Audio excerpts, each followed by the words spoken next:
Hello everyone.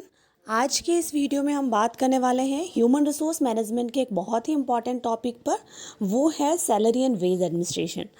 जी हाँ दोस्तों, हम बात करने वाले हैं सैलरी क्या है, वेजेस क्या है, सैलरी और वेजेस में क्या डिफरेंसेस हैं, एक ऑर्गेनाइजेशन में सैलरी एंड वेज एडमिनिस्ट्रेशन की क्या रिक्वायरमेंट है, सैलरी एंड वेज एडमिनिस्ट्रेशन के ऑब्जेक्टिव्स क्या हैं। तो दोस्तों, इन सभी टॉपिक को डिटेल में डिस्कस करने से पहले अगर अभी तक आपने हमारे चैनल को सब्सक्राइब नहीं किया है तो प्लीज़ चैनल को सब्सक्राइब ज़रूर करें और प्लीज़ वीडियो को अंत तक ज़रूर देखें। तो दोस्तों, आइए वीडियो शुरू करते हैं। तो दोस्तों, जैसा कि आप सभी जानते हैं कि एक ऑर्गेनाइजेशन में ह्यूमन रिसोर्सेज की हायरिंग के बाद एचआर का एक बहुत ही इंपॉर्टेंट फंक्शन है सैलरी एंड वेज एडमिनिस्ट्रेशन, जिसे हम कंपनसेशन मैनेजमेंट के नाम से भी जानते हैं। और सैलरी एंड वेज एडमिनिस्ट्रेशन का काम है कि वे उस ऑर्गेनाइजेशन में काम करने वाले एम्प्लॉइज़ को इक्वल वर्क के लिए इक्वल वेजेस प्रोवाइड करते हुए एक fair and equitable remuneration system को अपने ऑर्गेनाइजेशन में इम्प्लीमेंट करें, ताकि उस ऑर्गेनाइजेशन में सैलरी एंड वेजेस से रिलेटेड ग्रीवेंसेस जो हैं वो नहीं होंगे और एम्प्लॉइज़ बहुत ही हैप्पीली और मोटिवेट होकर परफॉर्म करेंगे। तो दोस्तों, हम सैलरी एंड वेज एडमिनिस्ट्रेशन पर डिटेल में बात करने से पहले ये जानेंगे कि सैलरी एंड वेजेस क्या है, क्योंकि बहुत से लोगों को ये कन्फ्यूज़न रहता है कि सैलरी और वेजेस दोनों ही एक है। क्योंकि सैलरी और वेजेस दोनों में ही एम्प्लॉइज़ या वर्कर को उनकी सर्विस के बदले में कुछ कंपनसेशन या रिवार्ड दिया जाता है, लेकिन इनमें कुछ डिफरेंसेस हैं। तो डिफरेंसेस को जानने से पहले हम बात करेंगे वेजेस क्या है। What is wages? वेजेस का मतलब है एक वर्कर को उसकी सेवाओं के बदले में दिया जाने वाला ऐसा रिवार्ड है जो मॉनिटरी में भी हो सकता है और उस अमाउंट को पर आवरली दे सकते हैं वर्कर को, या पर डे के बेस पर दे सकते हैं, या वीकली बेसिस पर दे सकते हैं। उसे हम वेजेस कहेंगे। वही सैलरी क्या है? What is salary? Salary is a compensation to an employee for services rendered on a monthly or annual basis। Salary का मतलब ऐसा रिवार्ड है या ऐसा कंपनसेशन है जो एक एम्प्लॉय को उसकी सर्विस के बदले मंथली और एनुअल बेसिस पर एक फिक्स्ड अमाउंट के रूप में दिया जाता है, जिसे हम सैलरी कहते हैं। तो दोस्तों, सैलरी और वेजेस दोनों में ही वर्कर और एम्प्लॉय दोनों को उनकी सर्विस के बदले में एक रिवार्ड दिया जाता है, एक कंपनसेशन दिया जाता है, लेकिन दोनों में फिर भी कुछ डिफरेंसेस हैं। तो सबसे पहले हम बात कर लेते हैं कि सैलरी और वेजेस में क्या मेजर डिफरेंसेस हैं। तो दोस्तों, वेजेस जो है वो अनस्किल्ड और सेमी स्किल्ड टाइप के वर्कर्स को दी जाती है, वहीं सैलरी जो है वो स्किल्ड एम्प्लॉयज़ को दी जाती है। वहीं दूसरा डिफरेंस है, वेजेस जो है वो जनरली प्रोडक्शन या जो मैन्युफैक्चरिंग में लगे हुए जो वर्कर हैं उनको प्रोवाइड की जाती है, जो जनरली नॉन सुपरवाइजरी वर्क में लगे हैं। वहीं सैलरी जो है वो जनरली क्लरिकल या जो प्रोफेशनल या फिर जो मैनेजरल वर्क है उनमें लगे हुए एम्प्लॉयज़ को दी जाती हैं। वहीं अगले डिफरेंस पे बात करें तो वेजेस जो है वो ब्लू कॉलर एम्प्लॉयज़ को प्रोवाइड की जाती है, वहीं सैलरी जो है वो वाइट कॉलर एम्प्लॉयज़ जो एग्जीक्यूटिव हैं उन्हें प्रोवाइड की जाती है। वहीं दोस्तों, वेजेस में हम वर्कर के काम को मेज़र करना कठिन होता है और वेजेस वर्कर को पर आवर बेसिस पे भी दे सकते हैं, पर डे बेसिस पर भी दे सकते हैं और वीकली बेसिस पर भी वेजेस को कैलकुलेट करके दे सकते हैं। लेकिन वहीं सैलरी की बात की जाए तो सैलरी के जो सैलरी लेने वाले जो एम्प्लॉयज़ हैं उनके आउटपुट को मेज़र करना कई बार बहुत ज़्यादा डिफ़िकल्ट होता है और जनरली सैलरी जो है वो मंथली या एनुअल बेसिस पर एम्प्लॉयज़ को प्रोवाइड की जाती है। तो ये कुछ मेजर डिफरेंसेस हैं सैलरी एंड वेजेस के बीच में। आगे हम बात करते हैं वेजेस कितनी टाइप की होती है। बेसिकली वेजेस जो है वो 3 टाइप की होती है, जिसमें सबसे पहले टाइप की वेजेस है मिनिमम वेजेस। मिनिमम वेजेस यानी एक वर्कर को कम से कम इतनी मिनिमम वेजेस तो मिलनी चाहिए कि वो अपनी जो जीवन की न्यूनतम आवश्यकताएं हैं, यानी जो रोटी कपड़ा मकान जो न्यूनतम आवश्यकता है उनकी व्यवस्था तो कर सके। यानी ये एम्प्लॉयर की रेस्पॉन्सिबिलिटी है कि वो अपनी इंडस्ट्री में काम करने वाले वर्कर को मिनिमम वेजेस तो प्रोवाइड करे। और इसके लिए गवर्नमेंट ने 1948 में मिनिमम वेजेस एक्ट भी बनाया और इस एक्ट के तहत गवर्नमेंट जो है वो पर्टिकुलर स्टेट में वर्कर की अलग अलग कैटेगरी के accordingly minimum wages rate decide करती है और एम्प्लॉयर का काम होता है कि वो गवर्नमेंट के द्वारा डिसाइड की गई मिनिमम वेजेस रेट को अपने वर्कर को प्रोवाइड करें। वही वेजेस का दूसरा टाइप है फेयर वेजेस। फेयर वेजेस का मतलब हर साल जो है वो मार्केट में जो कुछ टेक्नोलॉजीज़ हैं उसमें चेंजेस होते रहते हैं और महंगाई दर भी बढ़ती रहती है। तो इसी के अकॉर्डिंगली एम्प्लॉयर जो है वो अपने एरिया में महंगाई दर को देखते हुए अपने वर्कर को जो मिनिमम वेजेस रेट है उससे ज़्यादा पे करता है, जिसको हम फेयर वेजेस कहते हैं। यानी जो फेयर वेजेस हैं वो मिनिमम वेजेस से हाई लेवल की होती है और जो लिविंग वेजेस है उससे लो लेवल की होती है।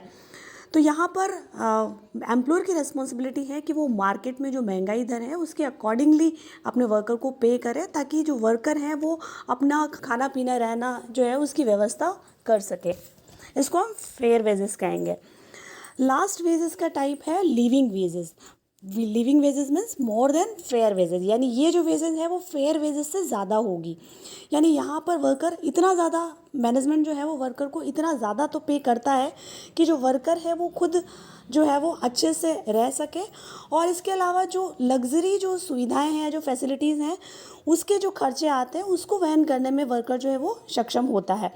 यानी यहाँ वर्कर आरामदायक जो सुविधाएं हैं, कार है, घर है, या अपने बच्चों के लिए अच्छी महंगी एजुकेशन है, ये सारी सुविधाएं जो हैं वो लिविंग वेजेस से ले सकता है। इसलिए हम इसको लिविंग वेजेस कहते हैं। और वेजेस की ये तीनों जो कैटेगरी है, मिनिमम वेजेस, फेयर वेजेस और जो लिविंग वेजेस जो लास्ट है, वो सबसे हाईएस्ट रेंज की वेजेस होती है।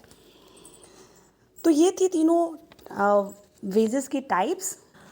तो अब हम बात करते हैं कि सैलरी एंड वेज एडमिनिस्ट्रेशन का क्या पर्पज़ है, यानी क्यों किसी ऑर्गेनाइजेशन में सैलरी एंड वेज एडमिनिस्ट्रेशन की रिक्वायरमेंट होती है। तो सबसे पहला ऑब्जेक्टिव है सैलरी एंड वेज एडमिनिस्ट्रेशन का, acquiring qualified and skilled employees. तो दोस्तों, आप जैसा सभी जानते हैं कि अच्छे और टैलेंटेड लोग हमेशा अच्छी कंपनीज़ यानी एमएनसीज़ या पब्लिक सेक्टर कंपनीज़ या गवर्नमेंट कंपनीज़ में जाना चाहते हैं।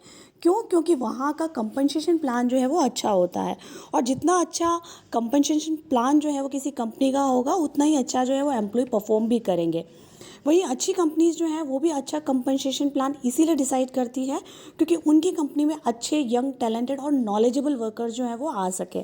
तो यह सैलरी और वेज एडमिनिस्ट्रेशन का भी ऑब्जेक्टिव यही है कि उनकी कंपनी में अच्छे क्वालिफाइड और स्किल्ड एम्प्लॉयज़ आ सके, आती है। दूसरा है रिटर्निंग करंट एम्प्लॉयज़, यानी जो भी लोग आपकी ऑर्गेनाइजेशन में काम कर रहे हैं, उन्हें जितना सैलरी मिलना चाहिए उतना पे नहीं करेंगे, तो एक समय के बाद में आपकी ऑर्गेनाइजेशन से लोग छोड़कर चले जाएंगे, और हो सकता है कि वो आपकी राइवल ऑर्गेनाइजेशन में चले जाएं, जिनकी नज़रें भी आपकी ऑर्गेनाइजेशन की बेस्ट एम्प्लॉयज़ पर हो। तो को अपनी अच्छे एम्प्लॉयज़ को अपनी ऑर्गेनाइजेशन में रिटेन करने के लिए सैलरी एंड वेज एडमिनिस्ट्रेशन की रिक्वायरमेंट होती है। वहीं थर्ड ऑब्जेक्टिव है motivating and rewarding good work. Obviously अच्छा काम करने वाले एम्प्लॉयज़ को एक अच्छा रिवार्ड मिलना ज़रूरी है, नहीं तो आपकी ऑर्गेनाइजेशन से लोग डिमोटिवेट हो जाएंगे, अच्छा परफॉर्म नहीं करेंगे, जिससे मैनेजमेंट को लॉस हो सकता है।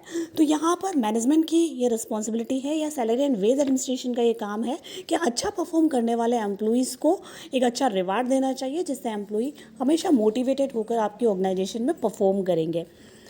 नेक्स्ट ऑब्जेक्टिव है कंप्लाइंग द लीगल रेगुलेशंस, यानी हर कंपनी एक लीगल फ्रेमवर्क में आती है, तो कई सारे लेबर लॉज और सोशल सिक्योरिटी लॉज जो हैं वो बने हुए हैं, जिनमें कुछ मिनिमम कंडीशंस मेंशन है, वहीं कुछ सैलरी और वेजेस से रिलेटेड भी लॉज बने हुए हैं।